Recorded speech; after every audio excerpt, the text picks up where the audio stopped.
নির্বাচনে যারা আপনার জনগণের কাছে খারাপ হয়ে যাবে তারা আপনার বাতিল হয়ে যাবে অথবা পার্লামেন্ট সিদ্ধান্ত নেবে। ওই যে মতামত আপনাদের মধ্যে একটা সোশ্যাল মিডিয়া ছড়ানো হচ্ছে, এটা এটা নিয়ে আমি সব রকম আপনাদের সমালোচনা শুনেছি। আমি বিশ্বাস করি আমি গণতন্ত্রের একজন গণতান্ত্রিক একটা ব্যক্তি। আমি মনে করি যে কোনো রাজনৈতিক দল নিষিদ্ধ করার বিষয়টা এটা কোনো রাজনৈতিক দলের নয়, এটা জনগণের দায়িত্ব এবং সেই জনগণের দায়িত্ব হয় একটা নির্বাচনের মধ্যে দিয়ে সেটা সিদ্ধান্ত হয়। আমাদের চিন্তা হচ্ছে আগামী নির্বাচন নিয়ে, সেটাই আমরা এখন পর্যন্ত নিশ্চিত নই। কারণ বর্তমান যে আপনার অন্তর্বর্তীকালীন সরকার আছে তারা এখন পর্যন্ত নির্বাচনের কোনো রোডম্যাপ দেয়নি। তারা নির্বাচনের ব্যবস্থাকে সংস্কার করার জন্য আমরা একটা কমিটি করেছে, একটা সংস্কার কমিটি করেছে। তারা ইতিমধ্যে আমাদেরকে চিঠি দিয়েছে আমাদের মতামতগুলো জানানোর জন্য। আমরা সেই লক্ষ্যে কাজ করছি। আমরা খুব শীঘ্রই আমাদের মতামত দেবো, অন্যান্য রাজনৈতিক দলগুলো সেটা দেব।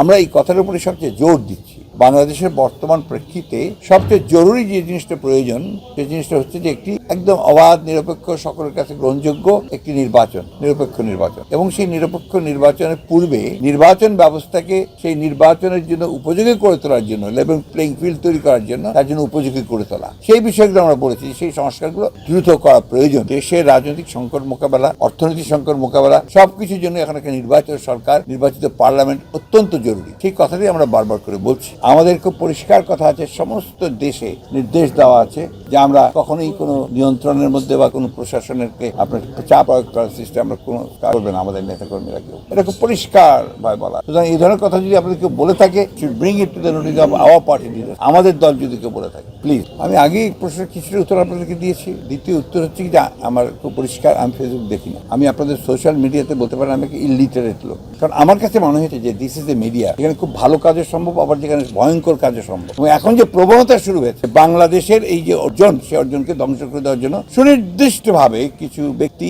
বা কিছু লোক তারা চেষ্টা করছেন নাকি আপনার নাকচ করে দেওয়ার জন্য। এখানে আলটিমেটলি কিন্তু it's heading towards the disaster again. আমি এই ব্যাপারটাতে সকলকে সচেতন হওয়ার আহ্বান জানাবো। আমরা আরেকটা বিপর্যয় এফোর্ড করতে পারি না এই মুহূর্তে। Everybody should be very responsible. কারণ আমাদের মাথার উপরে সবচেয়ে যে বড় বিপদ আছে, যে ফ্যাসিবাদের যিনি প্রধান হোতা, তিনি কিন্তু ভারতে অবস্থান করছেন এবং ভারত কিন্তু আমাদের বিরুদ্ধে একটা প্রচারণা চালিয়ে যাচ্ছে বাংলাদেশের বিরুদ্ধে। এটা বলতে আমার কোনো দ্বিধা নেই, যেটা আমাদেরকে সতর্ক থাকা উচিত বলে আমি মনে করি। এরপরে জাতি হিসাবে আমরা অনেক বড় বিপদ ফেস করবো। এটা তারা যদি মনে করে যে তাদের সমন্বয় করা প্রয়োজন, সেটা তারা করতে পারে। আলোচনা তো আমাদের ইতিমধ্যে 3 বার করেছে। আর কাকে তারা সমন্বয়কারী বানাবে, উপদেষ্টা বানাবে, কাকে বানাবে না, এটার দায়িত্বটা সম্পূর্ণ হবে হচ্ছে প্রফেসর ডক্টর ইউনূসের, because is the chief adviser. তারই দায়িত্ব হচ্ছে তার উপদেষ্টা থাকে, তার যারা সহযোগিতা করবেন তাদেরকে নেওয়া।